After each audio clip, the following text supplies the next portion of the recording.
wa alihi wa mawala ba'du. Bismillah sadri wa yassir li amri wa hlul 'uqdatam min lisani yafqahu qawli amma ba'd. Baik rekan-rekan semua, selamat menyaksikan presentasi yang akan saya paparkan.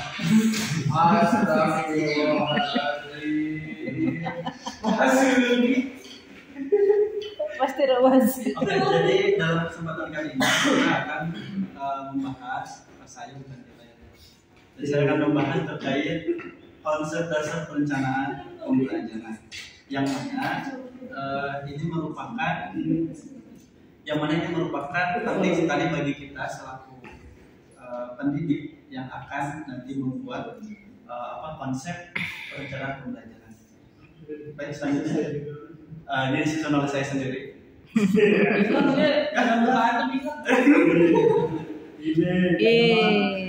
Keren. Fotonya ketika aksi demo kemarin di Jakarta. Demonya gitu ya, Jakarta ini. Demonya di ujung room. Nah ini demonya di sini ya. Dan ini sedikit Kenapa? Oke, selanjutnya tugas kelompok gempa bumi. Gempa bumi di mana? Ibu di grupnya tugas kelompok gempa bumi. Namanya nama kelompoknya. Tandanya belum dibagi. Itu saya berbagi ya. Itu hanya kendala teknis. Jadi pada pembahasannya dalam materi ini, pertama memahami konsep dasar perencanaan pembelajaran. Kita nanti akan membahas bagaimana sih konsep pembelajaran itu. Kemudian yang kedua memahami tujuan fungsi. Nah jadi setelah kita berbicara tentang konsep, ya, terus fungsinya itu apa? Tujuannya apa? Nanti kita akan bahas. Kemudian yang terakhir memahami aplikasi perencanaan pembelajaran di dalam pembelajaran itu. Oke. Pertama memahami dasar perencanaan pembelajaran. Jadi perencanaan pembelajaran itu terdiri dari dua kata ya. Kita sudah tahu bersama ada perencanaan dan pembelajaran seperti itu ya. Perencanaan itu adalah persiapan sebelum melaksanakan tujuan yang ingin dicapai. Ya. Nah itu kalau perencanaan pasti sebelumnya. Kalau seandainya setelah itu bukan perencanaan tapi penyesalan.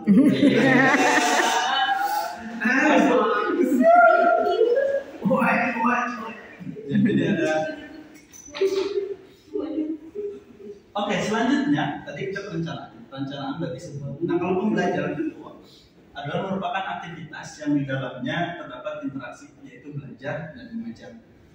Jadi kalau yang namanya belajar ada dua sudut pandang. Pertama yang memberi, kemudian yang kedua yang menerima. Kalau hanya sekedar memberi itu bukan pembelajaran tapi latihan ngobrol gitu. Oke, selanjutnya. Nah di sini juga mengutip beberapa ahli dari bidang pendidikan. Ya memang ini saya agak sedikit sulit mencari referensi ini, tapi luar biasa pada rumah menemukan. Menurut Merrill ini tahun 1983, pembelajaran itu ialah suatu aktivitas yang dilakukan secara sadar agar dapat merubah tingkah laku menjadi lebih baik. Jadi dikatakan sebagai pembelajaran ketika memang siswanya sadar. Kita tidak bisa memberi pelajaran pada manusia yang sudah meninggal atau yang lagi tidur. Artinya dia tidak sadar. Dari situ tidak akan terjadi proses pembelajaran ketika salah satunya tidak sadar. Tidak sadar. Kemudian yang kedua menurut Sumatera. Ya, membuat bahwa pembelajaran itu diartikan sebagai kegiatan yang dilakukan oleh guru dan murid untuk memberikan pengalaman pembelajaran. Nah, jadi kalau intinya dari sini pembelajaran itu intinya ya memberikan pengalaman pembelajaran bagaimanapun teknis dan metodenya. Oke, selanjutnya. Nah, tadi kita udah belajar terkait bukan belajar ya, memahami konsep dasar perencanaan. Sekarang fungsi dari perencanaan pembelajaran ini. Sebetulnya banyak sekali para ahli pendidikan yang mendefinisikan atau menyampaikan terkait fungsi-fungsi fungsi-fungsi perencanaan pembelajaran. Namun saya lebih ke menarik menurut Sanjaya dalam studi perencanaan memiliki pembelajaran memiliki fungsi sebagai berikut. Pertama, fungsi dari perencanaan pembelajaran itu yang pertama adalah fungsi kreatif. Saya tidak sampaikan di sini karena yang disampaikan di sini adalah PowerPoint. Jadi poin-poinnya saja. Nah, jadi kalau penjelasannya nanti secara penjelasan biasa. Nah, kenapa dikatakan sebagai fungsi kreatif? Karena dengan kita merencanakan metode pembelajaran, si guru ini dia bisa menemukan celah kekurangan atau kelebihan. Artinya sebelum dia memutuskan untuk pembelajaran yang efektif itu seperti apa, dengan adanya fungsi kreatif perencanaan pembelajaran fungsi kreatif ini, si guru ya itu bisa mengetahui kelemahan dari program pembelajaran yang akan dilaksanakan. Kemudian ada juga fungsi inovatif.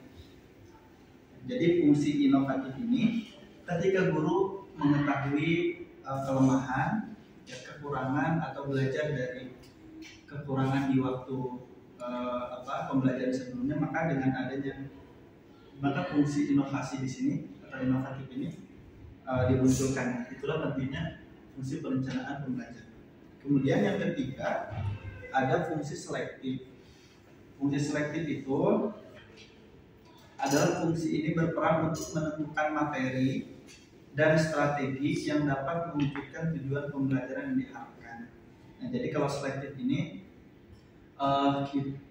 berfungsinya lebih ke menemukan materi apa yang memang tepat sasaran gitu. Dengan waktu misal 10 pertemuan, targetnya adalah si santri ini bisa, kalau misalnya kita PAI ya, bisa dengan 10 pertemuan ini si anak ini harus bisa membaca Quran dengan natil misalnya.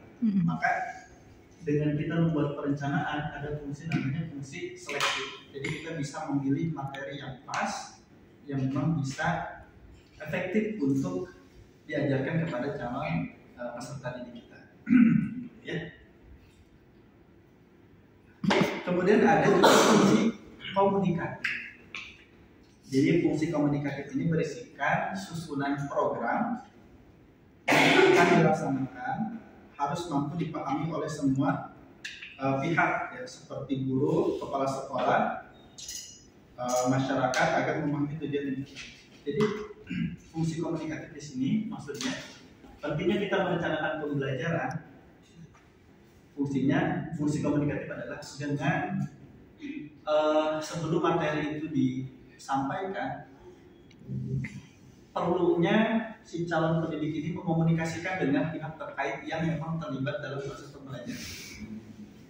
Baik itu guru, baik itu orang tua murid, baik itu kepala sekolah dan lain sebagainya. Yang jelas, salah satu fungsi dari perencanaan ini adalah komunikasi.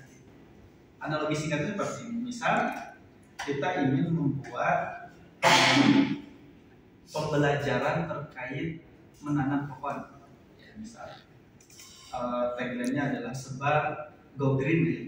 Maka kita komunikasikan kepada pihak terkait, harus membawa pacul misalnya, harus membawa alat-alat yang memang menunjang untuk proses penanaman tersebut. Itu kurang lebih fungsi dari perencanaan komunikatif seperti itu. Jadi mengomunikasikan rencana yang memang akan diaplikasikan. Ini masih dalam ini ya, fungsi perencanaan. Kemudian ada juga fungsi apa lagi tadi? Prediktif. Oke. Jadi kunci prediktif ini adalah perencanaan pembelajaran yang telah tersusun dengan benar dan sistematis. Jadi diharapkan dapat memberikan gambaran terkait kesulitan apa yang terjadi dan hasil yang diperoleh dari pelaksanaan perencanaan pembelajaran.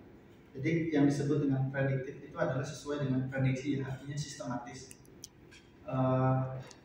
Perencanaan pembelajaran yang sistematis, tidak hanya sekedar mengajar.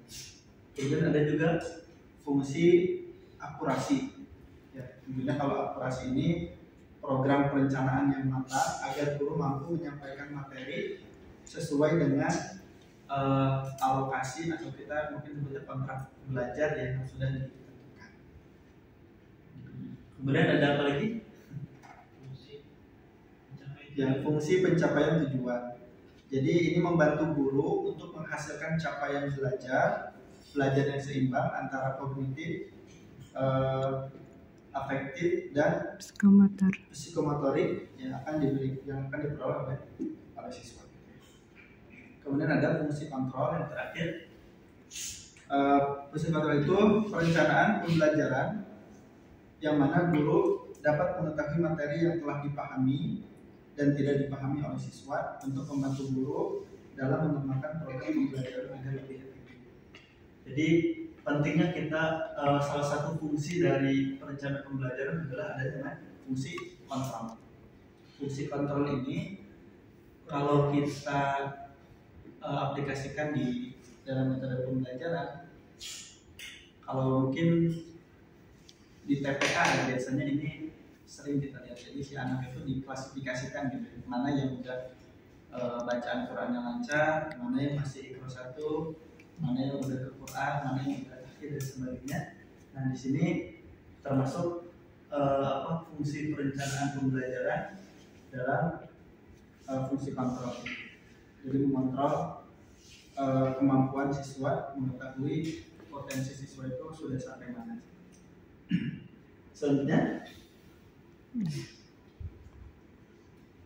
nah jadi pada intinya fungsi dari perencanaan pembelajaran ini membantu guru agar memperbaiki program pembelajaran yang gagal dengan menyusun perencanaan, menciptakan hal-hal baru dalam pembelajaran untuk tercapainya tujuan pembelajaran. Nah, jadi kesimpulannya, perencanaan pembelajaran adalah suatu proses yang berkaitan dengan pembelajaran, seperti melakukan kegiatan belajar mengajar untuk mencapai tujuan yang diinginkan dan memanfaatkan media sumber belajar yang ada. Jadi rekan-rekan sekalian, pada intinya tentunya sangat penting sekali bagi kita untuk merencanakan apa yang memang ingin kita lakukan. Apalagi ini kita merencanakan proses kebaikan, yaitu kita ingin mengajarkan kepada peserta didik dengan pembelajaran yang efektif dan efisien. Pepatah Arab mengatakan al-haqqu bil nizam yadribu al-batilu bin nizam. Jadi kebaikan yang tidak terorganisir maka itu akan terkalahkan oleh keburukan yang terorganisir. Jadi semoga dengan diberikannya pemaparan terkait konsep perencanaan pembelajaran ini senantiasa memotivasi kita untuk segala sesuatu harus disiapkan, ya. Tidak bisa dadakan. Nah kalau dadakan, kalau bisa dadakan ya. Ini Gempa Bumi ya? Iya gitu. Kayak kalau dadakan. Gempa Bumi kok dadakan. Iya, jadi seperti itu teman-teman. Bagi dua tidak boleh.